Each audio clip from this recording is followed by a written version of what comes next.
مجھے اس کے بالوں کا جس طرح وہ آج کنگھی کر کے آئی ہوئی ہے یا کنگھی کر کے آئے، جس طرح بال بنا کے آئے، مجھے وہ اس کا انداز پسند نہیں ہے. یہ کیا ہوتا ہے؟ تنقید ہوتا ہے.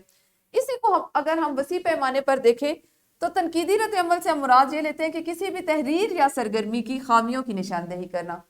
جیسے ہم کہہ سکتے ہیں کہ تحریر بہت طویل ہے، اس کی ایک خامی ہے. اس کے الفاظ بہت مشکل ہیں، اس کے الفاظ میری ذہنی استعداد سے بڑھ کر ہیں.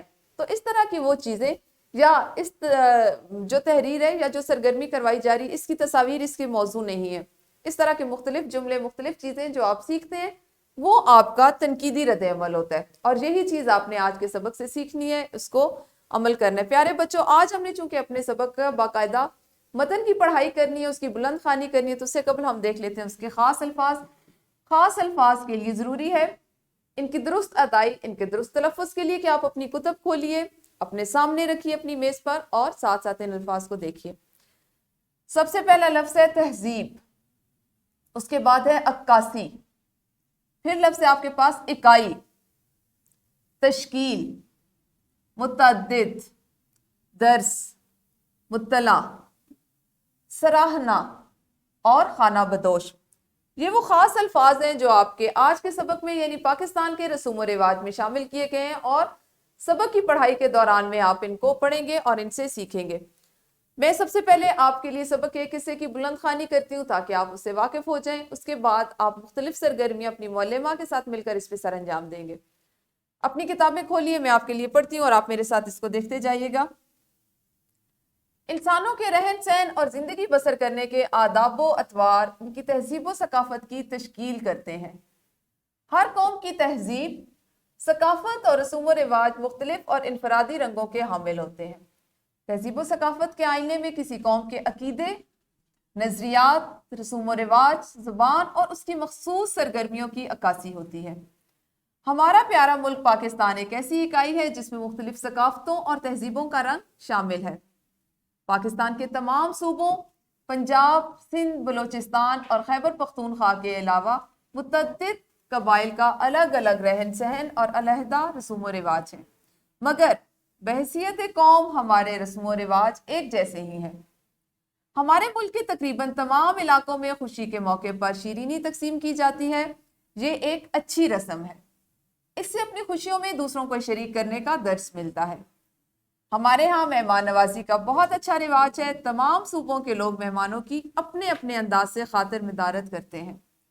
پاکستان میں بیماروں کی عیادت کا بہت اچھا رواج ہے. لوگ بیمار کو دیکھنے جاتے ہیں، اسے حوصلہ دیتے ہیں، اور اگر اسے کسی چیز کی ضرورت ہو تو وہ بھی مہیا کرنے کی کوشش کرتے ہیں. ہمارے ملک پاکستان میں ایک بہت عمدہ رسم عید پر تحفہ دینے کی ہے. لوگ عید کے تہواروں پر ایک دوسرے کو اپنی حیثیت کے مطابق تحفے دیتے ہیں. تحفے دینے سے آپس کے تعلقات مضبوط ہوتے ہیں.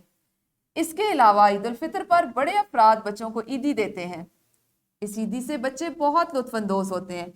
وہ عید پر اپنی پسند کی چیزیں خریدتے ہیں اور مزے مزے کی چیزیں کھاتے ہیں. اسی طرح شادی بیاہ کے موقع پر انجام پانے والی رسومات میں بھی بہت رنگا رنگی ہوتی ہے. ہمارے یہاں مختلف تہواروں پر دیگیں پکوا کر محلے اور بازاروں میں بانٹی جاتی ہیں.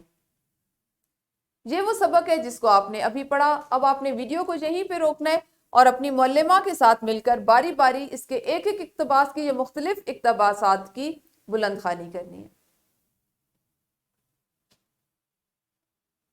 جی تو یقیناً آپ سب نے بلند خوانی کر لی ہوگی. پیارے بچوں، ایک انفرادی سرگرمی آپ کے لیے مزید وہ آپ نے اس طرح سے کرنی ہے کہ آپ کی درسی کتاب میں جہاں سے اس سبق کا آغاز ہو رہا ہے یعنی پاکستان کے رسوم و رواج، اس صفحے کو دیکھیں، وہاں پہ یہ آپ کو ایک تصویر دکھائی دے رہی ہے. آپ نے ہر بچے نے 1 سے 2 منٹ لینے ہیں، اس تصویر پہ غور کرنا ہے اور بتانا ہے کہ اس تصویر سے کون کون سے جذبات کا اظہار ہو رہا ہے، یہ کس موقع کی تصویر ہے، اس سے کیا ظاہر ہوتا ہے، کیا یہ کسی علاقائی تہوار کی تصویر ہے یا ہمارے کسی مذہبی یا قومی تہوار کی تصویر ہے. اس تصویر کو آپ نے اچھے سے سمجھنا ہے اور ویڈیو کو روکتے ہوئے اپنی معلمہ کو بتانا ہے. جی یقیناً آپ سب نے اس تصویر کو سمجھا ہوگا. جس کو اس تصویر سے متعلق جو بات سمجھ میں آئی وہ اپنی معلمہ کو بتا چکے ہوں گے. اب آپ کریں گے ایک گروہی سرگرمی، یعنی گروہ کی صورت میں ایک سرگرمی سر انجام دیں گے. سرگرمی کچھ اس طرح سے ہے کہ جماعت کو 3 گروہوں میں بانٹ کر کام کروائیں. ہر گروہ ایک دن کے بارے میں لکھے. اب وہ دن کون سے ہیں وہ بھی میں آپ کو بتا دیتی ہوں کہ کسی بھی تاریخی دن، مثلا 23 مارچ جیسا کہ آج ہے. آج بائی چانس یا آپ یہ کہہ لیں کہ آج 23 مارچ کا ہی دن ہے. 14 اگست یا 6 ستمبر کی پریڈ دیکھیں اور اس پر 10 جملوں کا ایک استحسانی نوٹ لکھیں. میں آپ کو پہلے بتا چکی ہوں کہ استحسان کیا ہوتا ہے, استحسان کا کیا مطلب ہے. تو آپ نے چونکہ ابھی آج کے دن کے حوالے سے بھی آپ لکھ سکتے ہیں, ویڈیو کو یہیں پہ روکیں اور جلدی سے اس گروہی سرگرمی کو کریں. جی تو یقیناً سرگرمی آپ لوگوں نے کر لی ہوگی پیارے بچوں. اب ہم اپنے سبق کے اگلے حصے کی طرف بڑھتے ہیں اور وہ ہے مشق.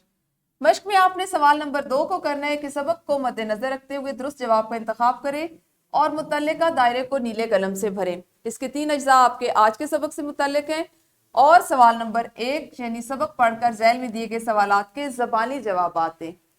اس کو بھی آپ نے ابھی مکمل کرنا ہے اور کرنا کس طرح سے ہے کہ آپ نے یہ زبانی جوابات اپنی معلمہ کو بتانے ہیں. اس کے بعد ایک ورک شیٹ ہے جو آپ کے گھر کے کام کا حصہ ہوگی. ورک شیٹ ہے آپ کے پاس. آپ نے اپنے شہر میں کوئی میلہ دیکھا ہوگا, اس کے بارے میں 5 سے 7 استحسانی جملے لکھیں. اور پاکستان میں شادی کے موقع پر بے شمار رسوم ادا کی جاتی ہیں. آپ کسی 3 پر تنقیدی نوٹ لکھیں اور 7 جملوں سے یعنی 3 پہ 3 رسومات کا تنقیدی نوٹ لکھنا ہے اور جملوں کی تعداد 7 ہونی چاہیے. ٹھیک ہے, یہ تھی آپ کی ورک شیٹ جس کو آپ گھر سے کر کے لائیں گے. سبق کا پہلا حصہ متن کے ساتھ آج ختم ہوا. کل انشاءاللہ اسی سبق کو ہم جاری رکھیں گے. تب تک اپنا خیال رکھیے. اللہ حافظ. شکریہ.